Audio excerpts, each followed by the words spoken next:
नमस्कार, मैं हूं पुलकित सिंह।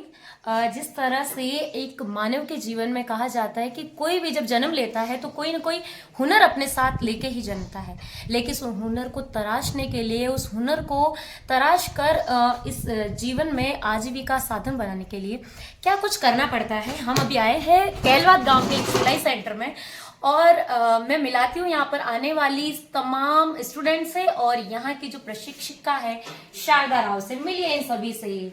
से हाय।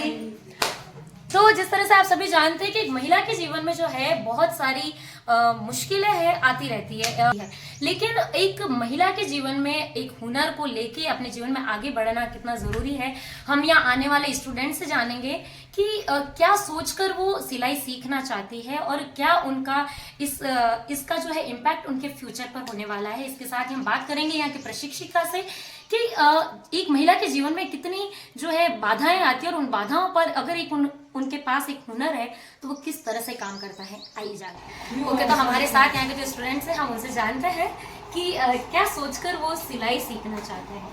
ओके, आपका नाम? ओके गोगा। ओके, तो गोगा आप ये बताएं कि आप सिलाई क्यों सीखना चाहते हैं?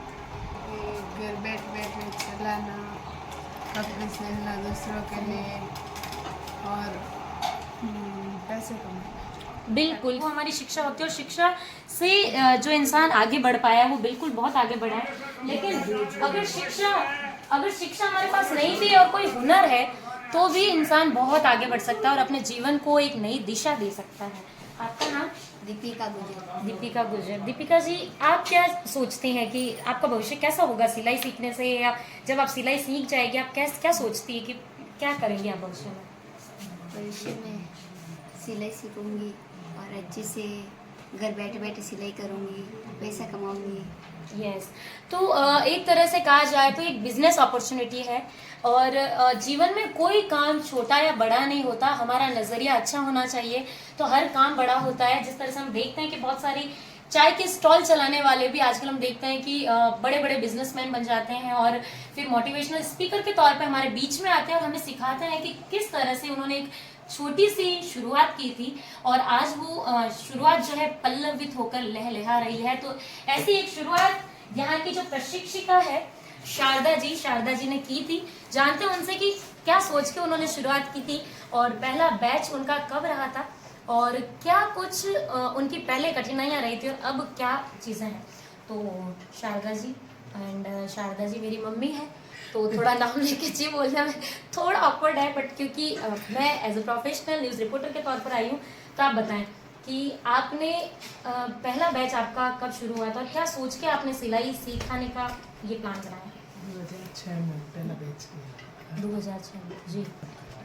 अच्छा, आप क्या सोचते, एक महिला होने के नाते आपने क्या सोच के, क्योंकि अगर माना जाए तो देखा जाए तो मोस्ट ऑफ जो बच्चे हैं या लेडीज होती है आपके पास सीखने आती है वो आप ही के गांव की है और एक तरह से इंसान कभी अपना कंपटीशन पैदा नहीं करेगा जीवन में कि मैं क्यों सिलाई सिखाऊं भाई, अगर मैं सिलाई सिखाती हूँ तो जो मेरे पास आने वाली सिलाई है वो उनके पास चली जाएगी तो मेरे तो कहीं ना कहीं नुकसान ही हुआ। आप क्या सोचती हैं? मैंने खुद ने भी खेती बाड़ी का काम किया है जी तो धूप से बहुत डर लगता है।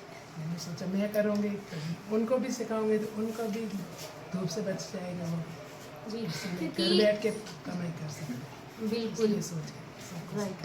हाँ, आपका ये सोचना था कि किसान परिवार की महिला होकर भी हम कुछ और भी काम साइड में कर सकते हैं, यानी कि मुझे अच्छी लगती है सिलाई और मुझे अच्छे अच्छे कपड़े पहनने, इसलिए। Very nice. ये सेल्फ डिपेंडेंट गर्ल बनना चाहती है कि इसे अच्छे अच्छे कपड़े पहनने हैं तो ये चाहती है कि क्यों ना भाई मैं खुद ही कमा कर अपने खुद के हुनर से ही खुद के डिजाइन किए हुए कपड़े पहनूं।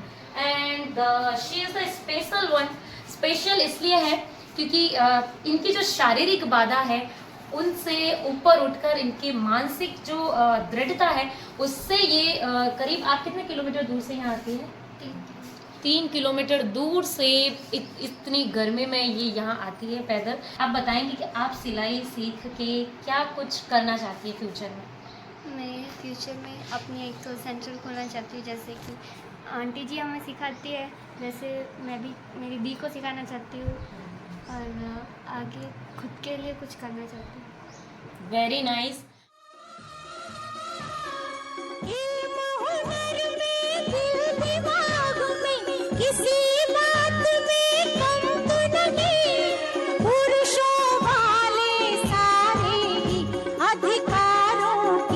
अधिकारी है।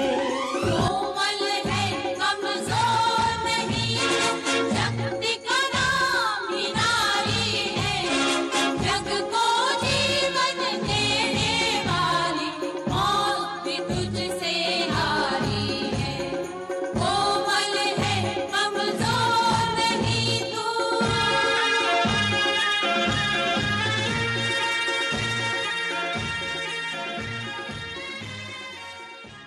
सपने देखने के लिए कोई उम्र कोई चीज आपके आड़े नहीं आ सकती। सपने आप खुल के देख सकते हैं, सपनों पर कोई बंदिशें नहीं है। पर शारदा जी जैसी महिलाएं लगाती हैं, आपको उड़ने से कोई नहीं रोक सकता। तो जैसे इन्होंने बताया कि ये फ्यूचर में अपना सिलाई सेंटर खोलना चाहती हैं और इन्हीं की तरह जो और भी इस तरह की जो हर एक स्पेशल गर्ल और लेडीज़ है, ये उनको सिलाई सिखाना चाहती है और अपने घर में ये अपने इस बिजनेस अपॉर्चुनिटी को और आगे बढ़ाना चाहती है। सो आप सभी बताइएगा ज़रूर कैसा लगा आप सभी को यहाँ पर आके और सिलाई ये शारदा जी का सिलाई सेंटर देख के। If you want to join the सिलाई सेंटर तो ज़रूर कांटेक्ट कीजिए कैलवाद में शारदा जी से। इसके डिस्क्रिप्शन में हम मोबाइल नंबर भी शेयर करेंगे, तो आप उन पर कांटेक्ट करके उनसे जान सकती है क्या क्या सिलाई सीखने की प्रोसेस है और क्या कुछ है। नमस्कार।